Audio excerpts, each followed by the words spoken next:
जय हिंद दोस्तों। अगर आप लोग सवालों को लगाने का बेस्ट कॉन्सेप्ट समझना चाहते हैं, यूनिक अप्रोच सीखना चाहते हैं सवालों को सॉल्व करने का, तो इस क्लास में शुरू से अंत तक बने रहिएगा। हर एक सवाल को करने के पीछे उसका कॉन्सेप्ट क्या है, उसका यूनिक तरीका क्या है, बेहतरीन अप्रोच क्या है, सारी चीज़ें यहाँ पर डिस्कस करने वाले हैं। पहला प्रश्न दिया है, बहुत बेहतरीन है, 2026 का प्रश्न है। एक वृत्त की त्रिज्या 7 सेंटीमीटर है, 240 डिग्री का केंद्रीय कोण अंतरित करने वाले चाप की लंबाई ज्ञात कीजिए। चाप क्या होता है, मतलब आर्क क्या होता है, पहले इसको समझ लेते हैं, फिर वो सेंटर पर कितना एंगल बनाएगा उसको निकालने का फॉर्मूला भी यहाँ पर बताएंगे, और वो फार्मूला कैसे आया है ये भी यहाँ पर डिस्कस करने वाले हैं, ठीक है ना। तो जैसे अपने पास ये एक सर्किल है, ठीक, इस सर्किल पे कोई भी 2 पॉइंट अगर हम ले लें, एक पॉइंट ये मान लीजिए ले लेते हैं और एक पॉइंट ये ले लेते हैं। इस पॉइंट को हम ए कह लेते हैं, इस पॉइंट को हम बी कह लेते हैं, है ना। तो ये ए से बी तक परिधि के थ्रू, सरकमफेरेंस के थ्रू जाने का जो रास्ता है वही हमारा चाप कहलाता है। मतलब यहाँ से ऐसे ऐसे ऐसे ऐसे यहाँ तक की लंबाई ये हमारी चाप है, और ए से बी तक ये बड़ा वाला रास्ता भी जाता है, तो ये भी चाप है। अब इसमें 2 तरह के चाप होते हैं, मतलब 2 तरह के आर्क होते हैं, एक माइनर आर्क, एक मेजर आर्क। जो छोटा वाला आर्क है इसको कहते हैं माइनर आर्क, और जो बड़ा वाला आर्क है इसको कहते हैं दीर्घ चाप, यानी कि मेजर आर्क, ठीक है। अब ये आर्क के जो दोनों पॉइंट्स हैं ये सेंटर पर एक एंगल बनाएंगे, वही एंगल हमें निकालना है। यहाँ से इसको अगर मिला दें सेंटर को, यहाँ से इसको सेंटर पे मिला दें, तो सेंटर पे एक एंगल बनने लगा। यही एंगल हमें यहाँ पर निकालना है। इस एंगल को मान लेते हैं कि हमारा थीटा है, ठीक है। बड़े ध्यान से अब जो चीज़ें बताने जा रहे हैं उसको समझिएगा। देखिए दोस्तों, अगर ये पूरा एक चक्कर का चाप बना होता है ना, तो एक चक्कर का चाप अगर बना होता, मतलब पूरा का पूरा बी पॉइंट भी आपका यहीं पे होता, तो पूरा एक चक्कर का चाप बन जाता, एक चक्कर का आर्क बन जाता। तो एक चक्कर मतलब कि 2 पाई आर, है ना। या फिर ऐसे कहिए कि अगर एक चक्कर लगाएगा तो 360 डिग्री के लिए हमारा आर्क कितना बनेगा, 2 पाई आर के बराबर। आर्क ऑफ लेंथ कितना होगा, 2 पाई आर। 360 डिग्री के लिए बात करें अगर, पूरा एक चक्कर के लिए ये टोटल लेंथ कितना होता है, सरकमफेरेंस, और सरकमफेरेंस 2 पाई आर है। तो 360 डिग्री के लिए हमारा जो लेंथ ऑफ आर्क है वो है 2 पाई आर के बराबर। अब हमें थीटा डिग्री के लिए चाहिए, तो ये बताइए 1 डिग्री के लिए कितना होगा यहाँ पे लेंथ ऑफ आर्क। 1 डिग्री के लिए 2 पाई आर और डिवाइड बाई यहाँ पर 360 हो जाएगा। तो ये 1 डिग्री के लिए हमारे पास लेंथ ऑफ आर्क आ गया। अब हमें थीटा डिग्री के लिए चाहिए, थीटा डिग्री के लिए तो बताइए, थीटा से इसमें मल्टीप्लाई कर देंगे, मतलब हमारा ये बन गया 2 पाई आर इंटू थीटा और डिवाइड बाई यहाँ पर 360 हो जाएगा। तो अगर आपको लेंथ ऑफ आर्क निकालना है जो सेंटर पे थीटा डिग्री एंगल बना रहा हो, तो लेंथ ऑफ आर्क का फॉर्मूला होता है ये वाला, इसको नोट कर लीजिए, 2 pi r into theta divide by 360, ठीक है। ये फार्मूला याद है तो सवाल लगा सकते हैं। अब इस सवाल को देखिए क्या कह रहा है कि रेडियस भाई 7 सेंटीमीटर है, केंद्रीय कोण कितना बना रहा है, 240 डिग्री। इसमें रख लीजिए, आपका आंसर आ जाएगा। निकालिए, चलिए यहाँ पे कितना होगा बताइए तो। 2, ठीक है, 2 इंटू पाई की वैल्यू तो 22/7 लेने के लिए बोला गया है ना। इसको नीचे हालांकि सॉल्व करना चाहिए, चलिए नीचे सॉल्व करते हैं यहाँ पर, है ना। तो 2 इंटू पाई की वैल्यू 22/7 इंटू रेडियस कितना है 7, थीटा कितना है 240, थीटा कितना है 240 और डिवाइड बाई यहाँ पर 360 डिग्री। काटा पीटी करके आंसर निकाल लीजिए। काटेंगे अगर तो 7 से 7 कट जाएगा, और अगर 4 से काटना चाहें या फिर 0 0 पहले काट लीजिए, 0 0 कट गया, और 6 से कट जाएगा। 6 से इसको अगर हम लोग काट दें तो 6 से ये 6 बार में कटेगा, या फिर 12 से काटिए ना, तो 12 3 36 और 12 दूना यहाँ पर 24 हो जाएगा। अब तो नहीं कटेगा ना, तो यहाँ पे देख लीजिए डिवाइड बाई 3 आएगा, मतलब 22 दूना 44 दूना 88, 88 डिवाइड बाई 3, है ना। यहाँ पर आंसर कितना आ जाएगा 88 डिवाइड बाई यहाँ पर 3। तो 29 तियाँ 87 होता है, मतलब कि 29 पॉइंट समथिंग आएगा, 29 point something option number B में है, करेक्ट आंसर हो जाएगा आपका। ठीक है, तो फार्मूला कैसे आया ये भी हमने सीखा, और उस फार्मूले की यूज़ करके सवाल को कैसे लगाना है ये भी यहाँ पर हमने सीख लिया। आगे चलते हैं नेक्स्ट क्वेश्चन पर। ये वाला सवाल दोस्तों बहुत सारे शिफ्टों में देखने को मिला है, कई तरीका बता चुके हैं इसको लगाने का। सिंपल सा तरीका है, अगर यूनिट डिजिट अलग अलग है तो सिर्फ यूनिट डिजिट से सॉल्व करिए। समूह ए में 42 सदस्य, समूह बी में 14 और समूह सी में 21 सदस्य हैं। ठीक है, फिर यहाँ पर 42 सदस्य पहले वाले में है ना, और दूसरे में यहाँ पर 14 और तीसरे में यहाँ पर 21 सदस्य हैं। देखिए पहले रेस्टोरेंट में मतलब कि पहले समूह में पर व्यक्ति खर्चा कितना होता है, 275 रुपये पर हेड, 275 रुपया खर्चा हुआ। दूसरे समूह में पर हेड 430 रुपये खर्च हुआ, और तीसरे समूह में पर हेड 498 रुपये खर्च हुआ। हमें सबका ओवरऑल एवरेज बताना है। ओवरऑल एवरेज निकालने के लिए सबसे पहले टोटल पैसा निकालना पड़ेगा। तो 42 लोग 275 रुपया पर हेड अगर खर्च कर रहे हैं औसतन, तो इन दोनों को मल्टीप्लाई करना पड़ेगा यहाँ का टोटल खर्चा निकालने के लिए, है ना।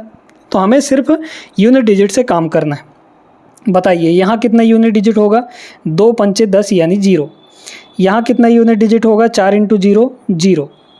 यहाँ कितना यूनिट डिजिट होगा, 8 एक कम 8 8 हो जाएगा। ये हुआ टोटल पैसा का यूनिट डिजिट। तो टोटल पैसा अगर निकालेंगे तो 0 प्लस 8 प्लस 0 प्लस 0 प्लस 8, तो सब मिला जुला कर 8 आ गया।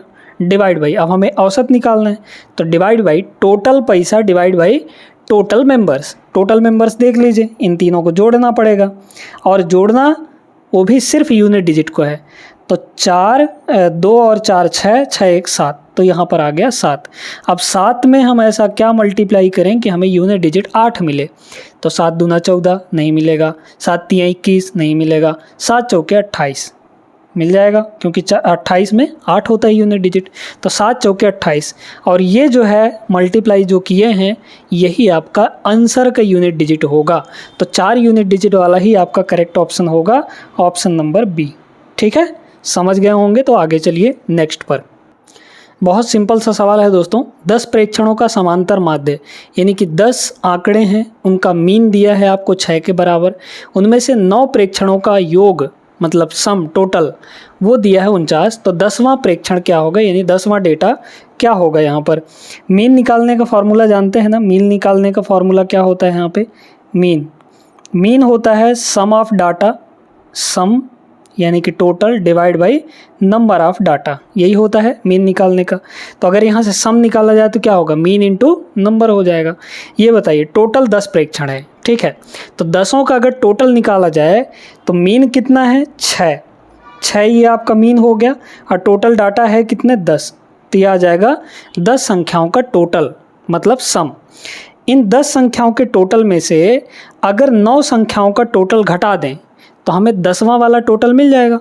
तो 9 संख्याओं का टोटल है कितना, 49। बस यही आपका आंसर आ जाएगा। तो 60 में से 49 गए 11 इस सवाल का correct answer option number B होगा। सिंपल सा प्रश्न था, इसको नोट कर लीजिएगा। अब ये वाला सवाल दोस्तों कई सारे शिफ्टों में पूछा गया है और लगाने का तरीका भी आपको बता चुके हैं। एक लाइन का सवाल है सिंपल सा, साधारण ब्याज पर किस वार्षिक दर से 24 वर्षों में कोई धन राशि 5 गुनी हो जाएगी। तो धन राशि यहाँ पर क्या माना जाएगा, 100 रुपया। मान लीजिए कि 100 रुपये यहाँ पर प्रिंसिपल है, 5 गुना हो जा रहा है तो 100 का 5 गुना करेंगे यानी कि 5 टाइम्स, तो 500 आएगा। ये बताइए ब्याज कितना बना, क्योंकि मूलधन तो फिक्स होता है, इसमें ब्याज जुड़ा होगा तब ना 500 हुआ है। ये 24 साल में कितना ब्याज जुड़ा है बताइए, 400 रुपये का ब्याज जुड़ा है। 400 रुपये का ब्याज जुड़ा है कितने सालों में, 24 साल में। 24 साल में कितना ब्याज मिला, 400 रुपया। अब जो रेट होता है, रेट वो होता है 1 साल का ब्याज।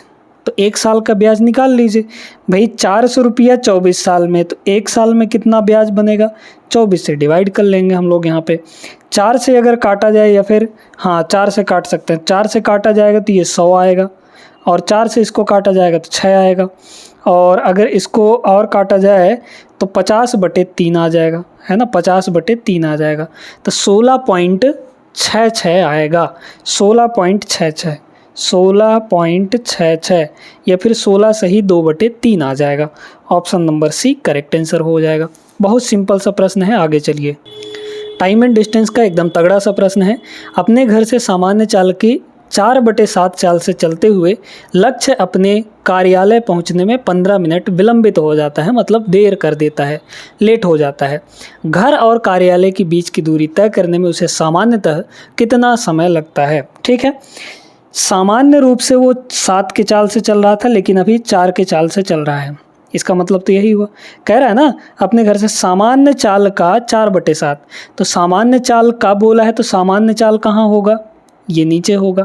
तो वो जनरली 7 के स्पीड से चलता था, लेकिन आज वो चल रहा है 4 के स्पीड से। कितने स्पीड से? 4 के स्पीड से। तो ये हो गया आपके स्पीड का रेशियो, स्पीड का रेशियो। ठीक, अब यहाँ पर ध्यान से समझिएगा जो चीज़ बताने जा रहे हैं।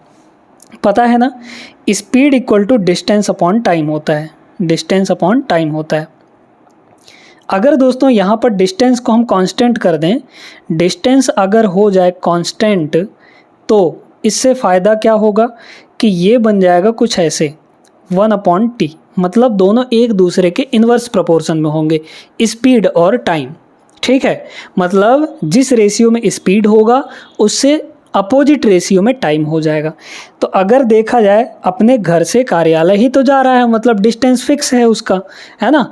तो अगर स्पीड ये है और बाद में स्पीड ये है, तो टाइम क्या लगेगा? टाइम इसका उल्टा रेशियो हो जाएगा, मतलब 4/7 यहाँ पर होगा।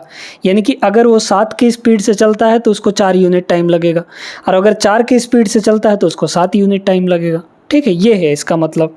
अब देखिए यहाँ पर कह रहा है कि 15 मिनट विलंब हो जाता है। बताइए टाइम कितना ज़्यादा लगा यहाँ पर? अगर वो 4 की स्पीड से चलेगा तो 4/7 यानी 3 मिनट 3 यूनिट ज़्यादा टाइम लग रहा है, और एक्चुअल में कितना मिनट ज़्यादा लग रहा है? 15 मिनट। भाई 15 मिनट लेट लग रहा है, इसका मतलब 15 मिनट ज़्यादा टाइम लग रहा है ना। तो इसी 3 यूनिट की वैल्यू कितनी है? 15 मिनट के बराबर, एक्चुअल में 15 मिनट के बराबर है ये। तो 1 की वैल्यू 5 होगी, और अगर 1 की वैल्यू 5 होगी तो 4 की वैल्यू कितनी होगी? 5 चौके 20 मिनट हो जाएगी। बस यही आपसे पूछा था। क्या पूछा था? सामान्य रूप से कितना समय लगता है उसको। सामान्य चाल ये है तो सामान्य टाइम ये होगा, सामान्य टाइम की वैल्यू यहाँ पे 20 मिनट होगी। ठीक, तो 20 minute option number B correct answer हो गया। चलिए आगे, क्वेश्चन नंबर फर्स्ट जैसा ही सवाल है ये, चाहे तो वीडियो रोक के एक बार लगाइएगा ज़रूर। 8 इकाई त्रिज्या वाले वृत्त के त्रिज्य खंड के केंद्रीय कोण 45 डिग्री है। तो त्रिज्य खंड बनाने वाले चाप की लंबाई कितनी होगी? वही है, त्रिज्य खंड ही बना रहा है यहाँ पर, है ना। तो त्रिज्य खंड कितना कोण बना रहा है? 45 डिग्री का। चाप की लंबाई हमें बतानी है, तो चाप की लंबाई निकालने का क्या फार्मूला बताया गया था आपको? 2πr इंटू यहाँ पे थीटा डिवाइड बाई 360, यही तो बताया गया था फार्मूला आपको पहले क्वेश्चन में। वैल्यू रख लीजिए, कितना होगा बताइए? 2π की वैल्यू 22/7 लेनी है, तो 22/7 हो गया। रेडियस आपको 8 दिया गया है, मल्टीप्लाई यहाँ पे थीटा कितना है? 45 डिग्री, 45 डिग्री, और ये कितना है? 360 है। अच्छी बात यह है कि 45 अट्ठे 45 दूना 90, 9 चौक 36, 360 होता है। तो 45 अट्ठे 360, तो ये ऊपर 360, नीचे 360 कट गया, सीधे सीधे आ गए ये 44/7। 44/7 सिंपल सा question, option number C correct answer हो जाएगा। आगे बढ़िए नेक्स्ट पर। चलिए इस सवाल को करने का सबसे बेस्ट तरीका आपको बताएंगे। ए और बी की मासिक आय का अनुपात दिया गया है, मतलब इनकम का रेशियो दिया है। उनके मासिक व्यय मतलब कि एक्सपेंस खर्चा का अनुपात दिया गया है 3 और 4। ए 10,000 बचाता है जबकि बी 12,000 बचाता है। ए की मासिक आय कितनी होगी, है ना। देखिए बड़े ध्यान से समझिएगा, इनकम का जो रेशियो दिया है दोस्तों, इनकम का रेशियो वो 4 और 5 दिया गया है दोनों का। ठीक, इसके बाद जो उनके खर्चे का रेशियो है, एक्सपेंस का रेशियो, वो कितना है? 3 और 4 का रेशियो है। ठीक है, 3 और 4 का रेशियो है। अब आप एक बात जानते हैं कि अगर इनकम में से एक्सपेंस को निकाल दिया जाए तो हमारे पास बचेगा सेविंग, है ना। मतलब इसमें से इसको घटाएंगे और इसमें से इसको घटाएंगे तो हमारे पास बचना चाहिए यहाँ पे सेविंग। और सेविंग बच कितना रहा है यहाँ पर, तो सेविंग को नीचे लिखिए, दोनों के सेविंग को नीचे लिख लीजिए। इसमें से इसको घटाने पर बच रहा है ना। तो दोनों का सेविंग कितना है, इसका 10,000 है, इसका 12,000 है। तो इसको 10,000 हज़ार फिर बाद में लगा लेंगे, कोई दिक्कत नहीं है। और इसको ले लीजिए 12,000, ठीक है। बाकी आप पूरा वैल्यू भी लिख सकते हैं, 1000 को हमने काट दिया है तो 1000 अलग लिख लेते हैं, ठीक है। बाकी जो लास्ट में आंसर आएगा उसमें 1000 चिपका देंगे हम लोग, ठीक। चलिए अब इसको सॉल्व कैसे किया जाए भैया। सॉल्व क्रॉस मल्टीप्लाई मेथड, इन दोनों की मल्टीप्लाई और इन दोनों की मल्टीप्लाई करके डिफरेंस ले लेंगे। तो 4 चौके 16 और 3 पचे 15, 16 और 15 का डिफरेंस 1 आ गया। 1 यूनिट की वैल्यू होगी, इधर भी ऐसे ही करेंगे हम लोग, क्रॉस मल्टीप्लाई करके डिफरेंस। 12 3 36 और 10 चौके 40, 40 और 36 का डिफरेंस कितना आया, 4 के बराबर। तो 1 की वैल्यू 4 हो गई। अब ये जो 1 यूनिट की वैल्यू आई है वो ऊपर वाले रेशियो के लिए आता है, बीच वाले रेशियो में कभी मत रख दीजिएगा, गलत होगा, ठीक है। तो इनकम का रेशियो हमारे पास ऊपर वाली रेशियो कितनी है, 4 और 5 है। तो 1 की वैल्यू अगर 4 है तो 4 की वैल्यू कितनी होगी, 16 हो जाएगी। और 5 की वैल्यू कितनी होगी यहाँ पे, 5 चौके 20 हो जाएगा। हमें पूछा क्या था, ए की मासिक आय, यही इनकम का रेशियो ही तो है। ये ए का इनकम है, ये बी का इनकम है। तो ए की इनकम आय कितनी है, 16 है, क्योंकि हमने बताया था 1000 हमने काटा है तो 1000 लास्ट में चिपकाना पड़ेगा। तो ये हो जाएगा 1000, यानी कि 16,000, 16,000 ऑप्शन नंबर सी इसका करेक्ट आंसर होगा। यहीं पे अगर आपसे पूछा जाता कि भाई बी का इनकम कितना होगा तो 20,000 हो जाता है ना। मान लीजिए अगर आपसे ये पूछा जा रहा है कि ए का खर्चा कितना होगा, ए का खर्चा कितना होगा, तो आप क्या करेंगे, तो आप खर्चा देखेंगे कि यहाँ पर 3 और 4 है, तो 1 की वैल्यू 4 तो 3 की वैल्यू 12 ऐसे कर देंगे, जो कि गलत है। हमने पहले ही बताया था कि ये जो 1 यूनिट की वैल्यू आई है वो बीच वाले के लिए नहीं होता है, ये ऊपर वाले के लिए होता है, ये चीज़ ध्यान रखना है आपको, ठीक है। तब निकालेंगे कैसे, देखिए दोस्तों, हम ये कह रहे हैं कि अगर ए ने 16,000 कमाया है ना, ठीक, 16,000 कमाया, वो 16,000 कमाया, तो हमें क्या चाहिए, इनकम एक्सपेंडिचर चाहिए, मतलब खर्चा कितना किया, लेकिन वो बचा कितना रहा है, 10,000। तो बताइए इनकम में से बचत को अगर माइनस कर देंगे तो हमें यहाँ पे खर्चा नहीं मिल जाएगा, कितना हज़ार, 6,000, यानी कि वो 6,000 बचा रहा है, 12,000 नहीं बचा रहा है। ये चीज़ ध्यान रखिएगा, है ना। सॉरी, एक्सपेंस कर रहा है, मतलब खर्च कर रहा है, ठीक है। क्लियर हो गई, आगे चलिए नेक्स्ट पर। एज का सिंपल सा सवाल है लेकिन ज़बरदस्त सवाल है, बढ़िया सवाल है, ठीक है। एक छोटा सा प्यारा सा कॉन्सेप्ट यहाँ पे लगने वाला है।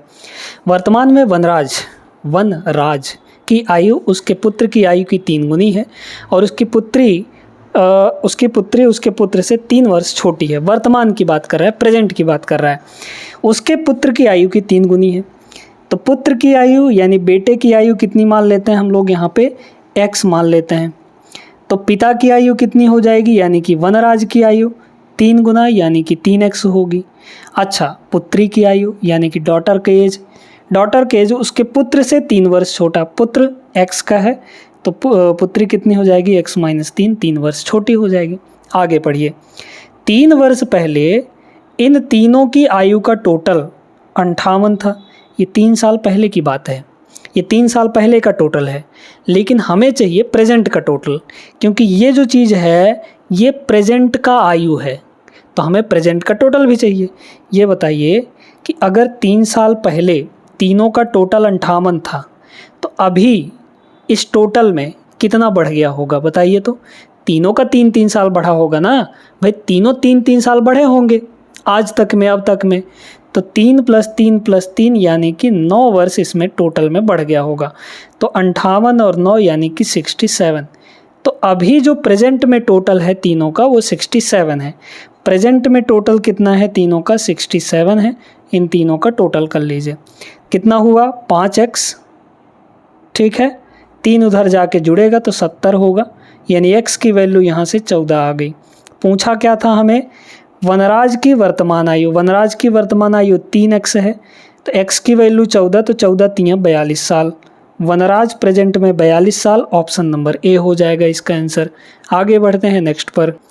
ये सवाल तो बहुत आसान सा है। क्या बोला, निम्नलिखित में से कौन सा एक द्विघात समीकरण है, मतलब कौन सा क्वाड्रेटिक इक्वेशन है।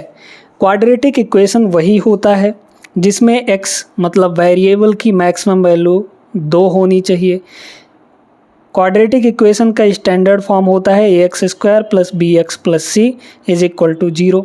मतलब उसमें पक्का है कि x² होना चाहिए, जहाँ पे a 0 नहीं होना चाहिए। ध्यान रखिएगा, x² का कोफिशिएंट 0 नहीं होना चाहिए, क्योंकि अगर 0 होगा तो ये ख़त्म हो जाएगा, और अगर ये ख़त्म हो जाएगा तो फिर वो द्विघात समीकरण नहीं रह पाएगा। ठीक है, तो पहला ऑप्शन तो द्विघात समीकरण है, साफ साफ दिख रहा है, x की मैक्सिमम पावर 2 है, तो ये तो है। ठीक, ये इसको बाद में देखेंगे। ये वाला भी है, इसमें x की मैक्सिमम पावर है, ये वाला भी है।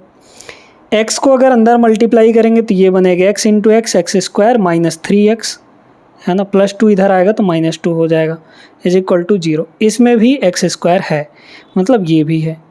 तो इसका मतलब 3 ठो ऑप्शन तो साफ साफ दिख रहा है कि है।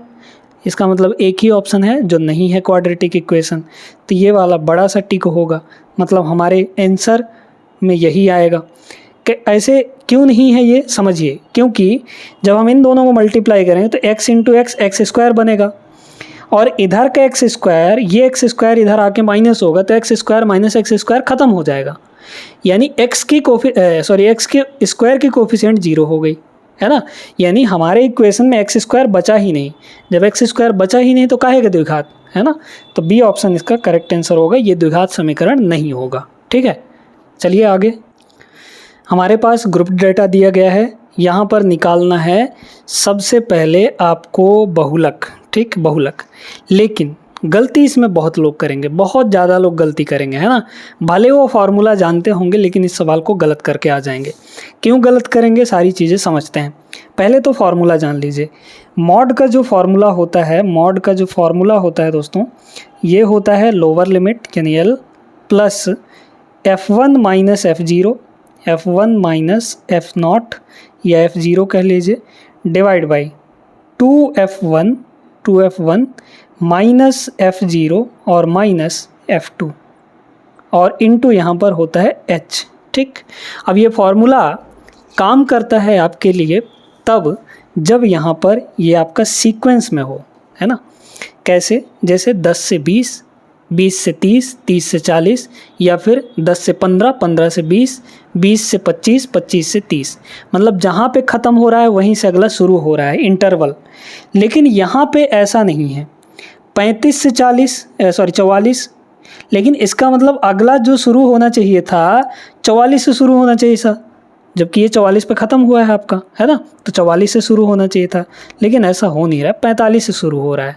ऐसे यहाँ पर 54 से शुरू होना चाहिए था, लेकिन नहीं हो रहा है ना। और ये वाला फॉर्मूला हम तभी लगा सकते हैं जब ये सीक्वेंस में हो, आपका कहीं पे गैप नहीं होना चाहिए। तो कैसे करेंगे भाई, लगाना तो हमें यही फॉर्मूला है, तो इसको गैप में बनाएंगे। ठीक, इस वाले को 0.5 कम कर दीजिए, इस वाले को 0.5 आगे कर दीजिए। अगर 35 को 0.5 पीछे करेंगे तो हमारे पास बनेगा 34.5, है ना। और इसको 0.5 आगे करेंगे तो 44.5 बनेगा।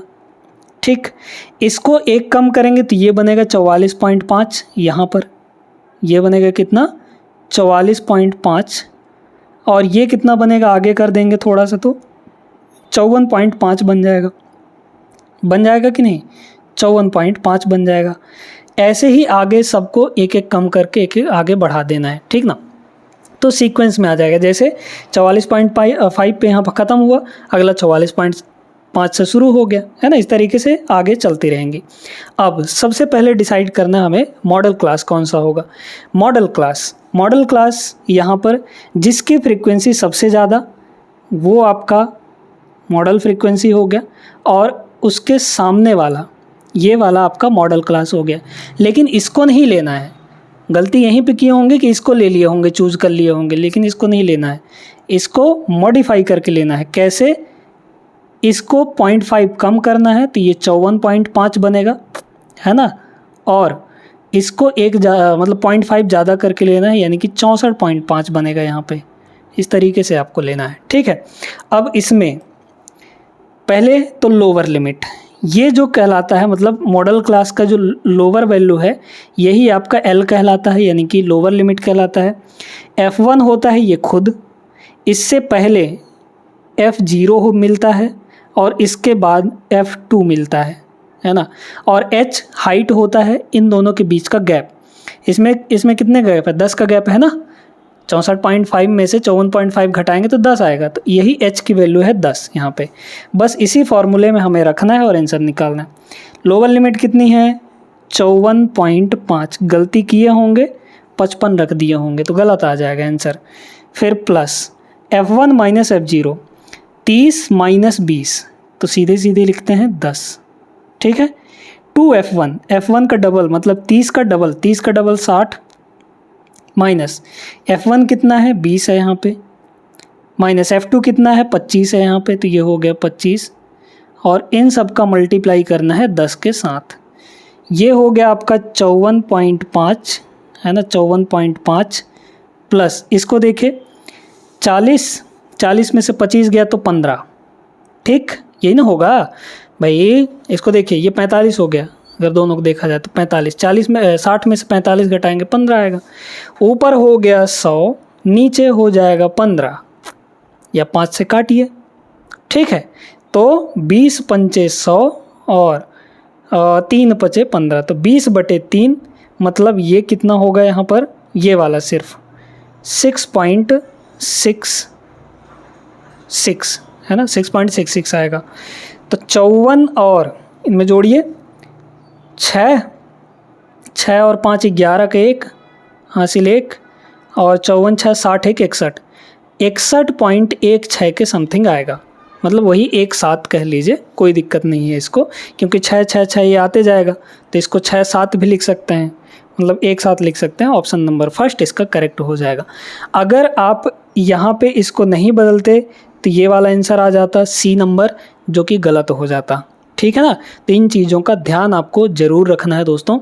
यहाँ पर 10 से 11 प्रश्न हमने कर लिए हैं, बाकी के जो प्रश्न हैं वो अगले क्लास में हम लोग करेंगे। ये सेशन अच्छी लगी हो तो वीडियो लाइक कर दीजिएगा, चैनल को सब्सक्राइब करना नहीं भूलना है। मिलेंगे नेक्स्ट क्लास में, तब तक के लिए जय हिंद।